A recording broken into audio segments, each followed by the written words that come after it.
So, hello dear students and my dear friends, this is Ashish Singh before you and I welcome you on this YouTube channel. So, I teach English subject as well as grammatical things also. So, I am going to tell you about narration. हाँ दोस्तों, आज हम narration के बारे में पढ़ेंगे कि narration actual में होता क्या है, किस तरीके से सॉल्व कर सकते हैं। तो वीडियो में बने रहिए साथ और आप वीडियो के एंड तक आप समझ जाओगे कॉन्सेप्ट नरेशन का। तो चलिए without any delay let's start our video.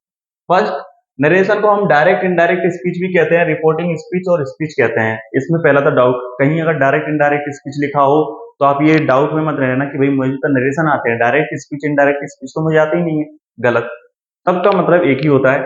इसका हिंदी में अगर कहें तो कथन, वर्णन या कथित कथन होता है। जैसे कि अगर कहें कि भाई नरेशन उसे कहते हैं किसी घटना का वर्णन करना अपने शब्दों में, वो होता है नरेशन। सिंपल हिंदी में ये समझ लो, मान के चलो कोई दो व्यक्ति आपस में बात कर रहे हैं और मैंने उनकी बात सुनकर अगर मतलब मैं उनके लिए तीसरा पर्सन हो गया, अगर मैं दोनों की बात किसी चौथे से करूं तो मैं पता है वह आज स्कूल नहीं जाएगा, तो मैं किसी और को बता रहा हूं तो यहाँ पर नरेशन करना हो जाएगा। मतलब उन्होंने डायरेक्ट दो पर्सन ने आपस में बात की, अब उन दोनों की बात मैं इनडायरेक्ट रूप से किसी और को बता रहा हूं तो इनडायरेक्ट स्पीच हो जाएगी।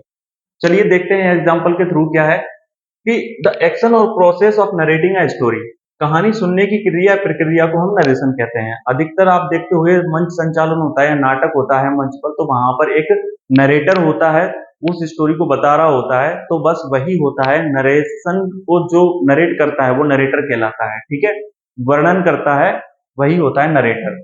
तो क्या कह सकते हैं, कहानी सुनने की क्रिया प्रक्रिया को हम नरेशन कहते हैं। Narration generally means any kind of explaining और टेलिंग ऑफ समथिंग। जैसा कि मैंने बताया कि भाई नरेशन का जनरली मीन्स होता है एक्सप्लेन करना किसी चीज को, telling of something. It is usually used in reference to story telling.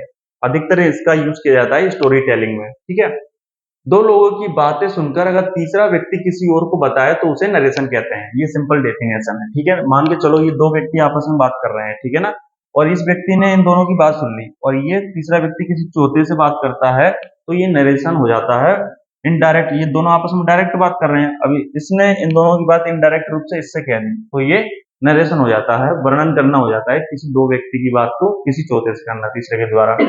चलिए स्टार्ट करते हैं अपने कुछ एग्जांपल। पहले तो हमें फॉर्मूला पता होना चाहिए। एक फॉर्मूला बिना हम कुछ कर नहीं सकते, हर चीज का फॉर्मूला आता है। मैथ इक्वेशन भी अगर हम करना चाहते हैं तो उसमें फॉर्मूला इंपॉर्टेंट होते हैं। ऐसे यहाँ पर एक फॉर्मूला है, सिंपल फॉर्मूला। सिंपल फॉर्मूला कहता है कि भाई पहले अगर कहीं नरेशन में सेज टू लिखा हो तो उसको टेल्स में चेंज कर देना है, इन्वर्टेड कोमा हो तो उसको दैट में, और सब्जेक्ट का रूल हम सन के द्वारा करेंगे। सन मीन्स क्या है, सब्जेक्ट ऑब्जेक्ट नो चेंज। 1 2 3 आपको ध्यान रखना है, सन 1 2 3 क्या, फर्स्ट पर्सन। वन का मतलब फर्स्ट पर्सन, टू का मतलब है सेकंड पर्सन, थ्री का मतलब है third person. First person subject के अनुसार चेंज होगा, सेकंड पर्सन ऑब्जेक्ट के अनुसार, थर्ड पर्सन नो चेंज। अब यहाँ पर देख लेते हैं first person second person third person होता क्या है। देखो फर्स्ट पर्सन में आई, मैं आपको बता रहा हूं तो ये मान के चलो मैं आपके लिए फर्स्ट पर्सन हो गया। सेकंड या टू आपको मैं बता रहा हूं तो आप मेरे लिए हो गए सेकंड पर्सन। और जब मैं आपको किसी तीसरे व्यक्ति के बारे में बताऊं तो वो हो गया थर्ड पर्सन। मान के चलो मैं कहूं कि आज मोहन स्कूल नहीं जाएगा, तो मैं आपको बता रहा हूं तो मोहन अपने लिए थर्ड पर्सन हो गया, ठीक है ना। और वह आज स्कूल नहीं जाएगा तो वह हो गया, तो वह भी अपने लिए थर्ड पर्सन हो गया। देखते हैं, आई हो गया, वी हो गया, ये फर्स्ट पर्सन कहलाएगा। यू हो गया सेकंड पर्सन कहलाएगा। Third he she they it name, ये थर्ड पर्सन कहलाएंगे। बस इतना आपको ये माइंड में अभी सेट करके रख लेना है। आप चाहो तो इसको नोट कर सकते हो। चलिए नेक्स्ट स्लाइड पे आते हैं, देखते हैं। तो फर्स्ट सेंटेंस एग्जांपल के तौर पे देखते हैं। Rohan says to Mohan, inverted comma, I am coming today, मैं आज आ रहा हूं, इन्वर्टेड कोमा बंद। इस तरीके को आपको क्वेश्चन देखने को मिलेगा। ठीक है, देखते हैं आंसर किस तरीके से है। तो रोहन टेल्स रानी, अच्छा रानी की जगह यहाँ मोहन कर देना, ये गलत हो गया है। ठीक है, रोहन टेल्स मोहन। मैंने बताया था भाई हम ये वाला फॉर्मूले के अनुसार चलेंगे, तो सेज टू है ना उसको टेल्स में चेंज करेंगे। तो यहाँ सेज टू मिल गया तो मैंने टेल्स कर दिया, कुछ कुछ और किया नहीं, रोहन का रोहन रख दिया, सेज टू को टेल्स में, मोहन का मोहन। अब मैंने कहा था भाई इन्वर्टेड कोमा होगा तो उसको दैट में चेंज कर देंगे, इन्वर्टेड कोमा को हटा दो, दैट लगा दो, हो गया। अब मैंने कहा था कि भाई जो इन्वर्टेड कोमा के अंदर होगा ना उसमें सब्जेक्ट ऑब्जेक्ट और एन का नो चेंज का अपना फॉर्मूला यूज होगा। आई कौन सा है, first person second person third person, I है फर्स्ट पर्सन, तो मैंने बताया था कि भाई फर्स्ट पर्सन है वो सब्जेक्ट के अनुसार चेंज होगा। अच्छा, सब्जेक्ट हमेशा स्टार्टिंग में होता है, हमेशा ध्यान रखना, और स्टार्टिंग के बाद जो भी कुछ होता है वो ऑब्जेक्ट होता है। तो रोहन यहाँ पर सब्जेक्ट है और ऑब्जेक्ट मोहन है।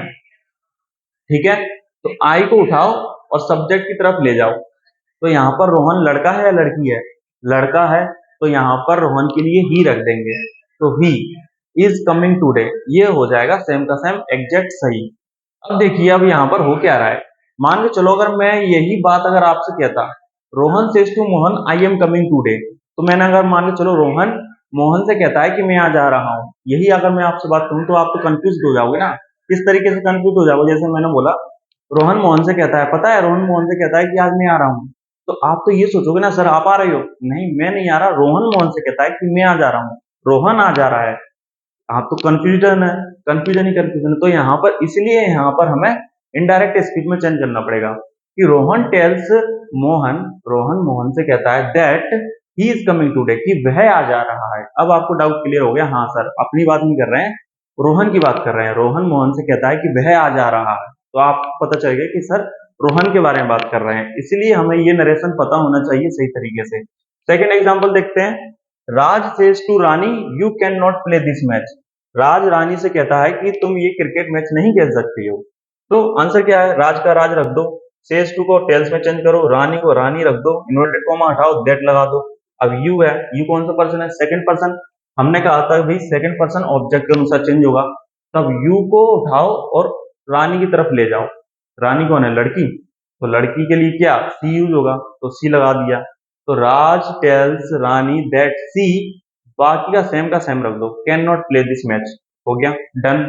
क्या इजी है बहुत जाना, बस माइंड को थोड़ा यूज करना है, इस फॉर्मूलों को हमें अपने माइंड में सेट करना है। बेसिक यहाँ पर मार्क्स खा जाते हैं बच्चे सन के रूल में, फर्स्ट पर्सन सब्जेक्ट के अनुसार, सेकंड पर्सन ऑब्जेक्ट के अनुसार, थर्ड पर्सन नॉट चेंज। ये आपको ये पर्सन नेम याद कर लेना। पर्सन अगर आपके माइंड में सेट हो जाते हैं तो कोई दिक्कत नहीं आएगी। थर्ड देख लेते हैं। ही सेज टू मी, वह मुझसे कहता है I will go to Mumbai, inverted comma बंद।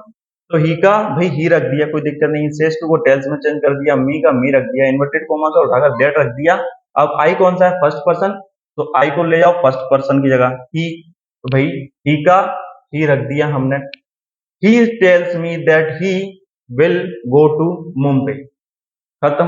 अब मैं आपको दो सेंटेंस खुद बनाने के लिए दे रहा हूं, ये आप बनाइए कमेंट सेक्शन में, आप इसके आंसर लिख दीजिएगा, मैं चेक करके बताऊंगा। और यहीं पर मैं इस वीडियो को समाप्त करता हूं। I hope you have understood what is the concept of narration. अगर even then if you have doubt any question, then you can ask me in the comment section, I will give you questions answer. तो thank you so much for watching this video. बने रहिए, मस्त रहिए, स्वस्थ रहिए, आवाज रहिए, खुश रहिए अपनी जिंदगी में। तो यहीं आज मैं वीडियो को समाप्त करता हूँ। धन्यवाद वीडियो देखने के लिए।